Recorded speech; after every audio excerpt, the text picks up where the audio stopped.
Today, I'm feeling generous, so you guys get another puzzle piece to this ever-growing project of ours. Don't play dumb, you know what I'm talking about. Let's talk about noses. I did an eye and lip study to get better at these aspects respectively, but we all know that these are just pieces of a grand puzzle that I should be putting together soon, so let's get to the middle of this topic. I mean that literally. Not all of us can have Krillin Riz. No nose and still bagging an android baddie is crazy. We're gonna do something here to tie these together. With every video regarding this, I think we're literally going to fill in a portrait. So far, we've built up lips and eyes. I'm gonna sketch those here now. But going forward, through these videos, we're gonna add on whatever we have at the end of everything after we learn it. By the end, we'll see what kind of monstrosity we come up with. With what I've given you so far, anyone that decided to follow along will have art that looks like this. Beautiful masterpiece. Apparently there's more to a portrait than that, so let's go ahead and round this out. We can finally finish up most of the face area by working on noses. Noses have a very simple structure, so don't worry, this won't take long. We just need some simple shapes to start this off. 3 circles and 2 lines are literally the bare bones of this. If you can draw those, I promise you can draw a nose. Your first circle is dead center and will represent the tip of the nose. Beside that, on both sides, you're going to want to place those 2 smaller circles. These will represent the nostrils. Above the middle circle, you're going to draw 2 lines representing the bridge. Once you have this simple setup, all you need to do is add some color and start blending. Like I said, simple. Of course, this is a study, so I did way more than just structurally assess this. I threw a few different shapes into the main nose area and realized that this is how all noses would differentiate. Not just one section though, at least 2. 2 of these would keep me away from the nose monotony. I did it, right? Learn to draw noses, done. Wrong. Good base here, but you know what time it is. Where are the references? Let's pull this cute little button nose in here and learn how to draw that. That and only that, right now. Again, this is a human that I know. No, you won't see their face. I actually decided to try this one twice. First, with the structure method. Then, with the study method. As you can see, the study method is unmatched. The second attempt gives us way more shape to work with. Let's get this on paper so we can know where we are. So if lesson 1 is the general structure, lesson 2 is variation, which brings us to lesson 3, shape definition. The thing that really changed this was how I learned that the tip of the nose had a specific diamond-like shape here. Depending on the nose, there may be, small dip above the tip of the nose or even on the bridge. The variation in such a small part of the face is insane. That's before we even attempt to see the level of emotion that, is just in that bit of the face that's shown. Flaring the nostrils to one side or both sides, wrinkles above or along the bridge, or even the absence of these things can tell you much about the rest of the face. The study method makes these things easy for me to figure out. I even tried the method again, as I did before, on a different photo of the same person, and it came out just as good. I think we're ready. Now, let's move on to the full reference list. Every nose I saw had all different types of shapes in different places, and it was really just a matter of knowing the shape before blending or rendering on top of that. I also got to do a slightly early peek into skin here.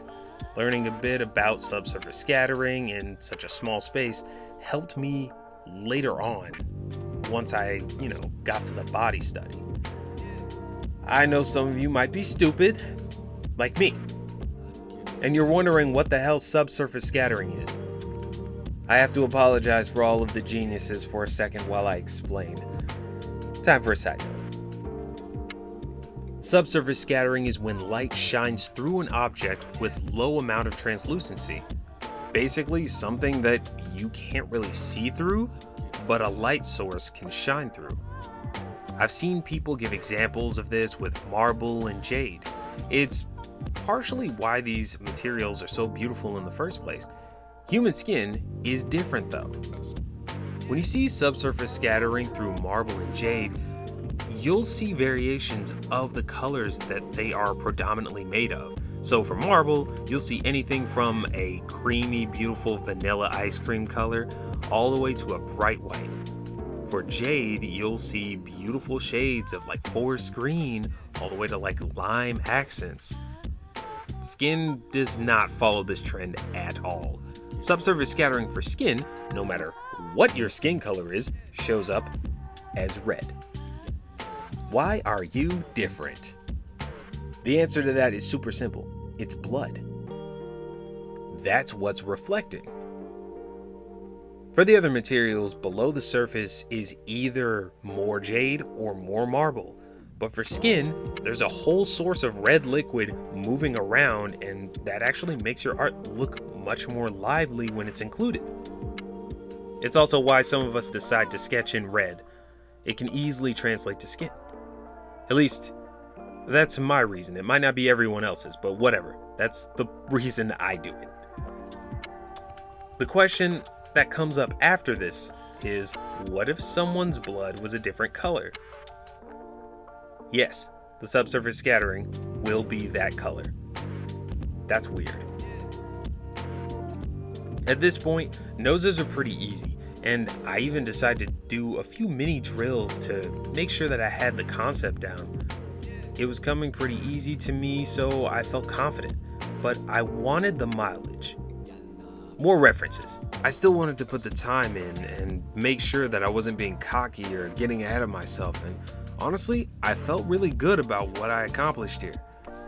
Like always, you want a good bit of shading and lighting here, and the good thing about noses is dramatic shadows and how you get to really play around with those on the face. You might know this by now, but part of these studies were done over 2 years ago.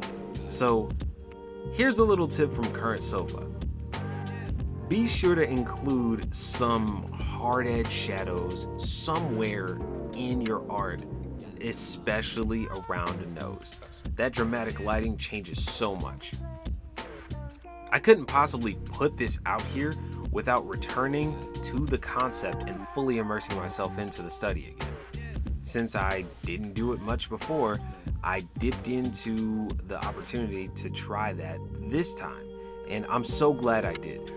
Unless your lighting is completely off, there's bound to be at least one spot with a definite edged shadow. It will absolutely increase the dramatic lighting and it will look great.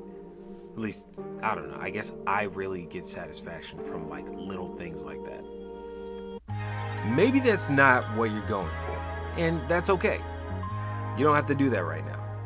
The goal currently should be to learn to draw a nose on someone's face that doesn't look like poop. If you're planning on getting the lighting and everything after that, then by all means, continue at your pace. To finish this part up, your lighting plays a different role here than it did in the eye study, or even in the lip study. Don't get me wrong, it's operating the same way it did before, but what you're going to notice here is that the different skin types will be affected by the harshest reflections of your life source. So that stuff will be really visible in different ways. I purposefully put another 15 hours into this study. At least, that's what Procreate says. In reality, I probably did much more than that. How would I know? Because of this right here. Time for the drill.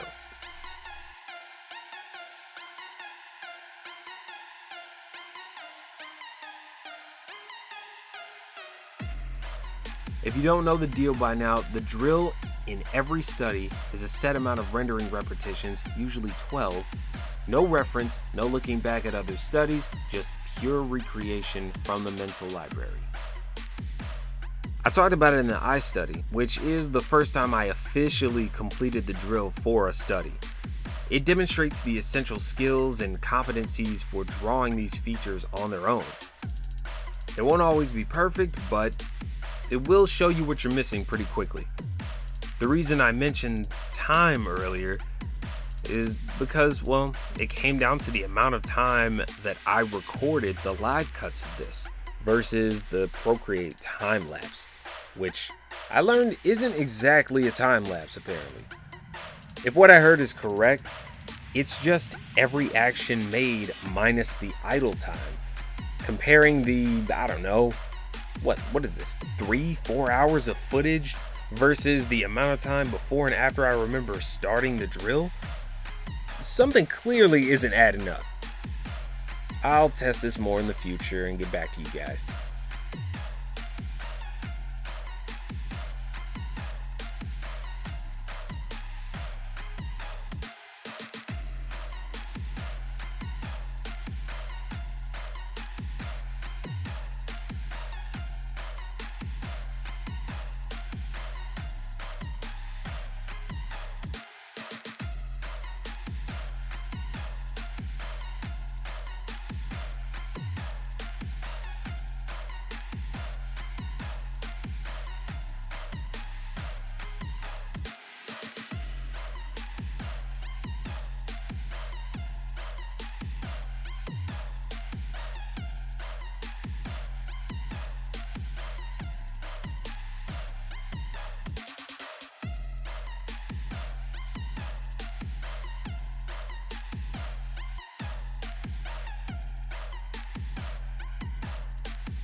Now it's time to add our final portrait. Let's pick a position that matches our eyes and the lips. We'll sketch some lines here. For learning purposes, we'll put all of this on different layers. This isn't the usual process, but whatever, it'll help in the long run. Right before it becomes super annoying during the blending process. Decide your positioning, throw down your framework, adjust the shapes, and start rendering. Once you feel that it's adequate enough, start using that bright white or eraser to get those highlights in. Using different brushes can help in making this, more interesting than it already is. Drop in more details, define the hard edges, soften areas, and find ways to unify these features. There you go. You should be now either on the right track to drawing noses or working to get there soon. Skin texture plus lighting is going to be the way that you level this up. The final rendering of this, it's really going to hinge on that. I won't get too in depth there, but trust me, once we're talking about the body study, we'll fully explore. All you need to know here is that sometimes that harshness of the light will change. So keep a lookout on what you want to portray. Skin is a tricky thing, so hard brushes draw attention pretty quickly while soft brushes will push things back. Please don't accidentally make your nose look inside out. Hope you guys enjoyed. Let's see what else we can study in the queue. Let me know what you think. And with that being said, I will see you soon.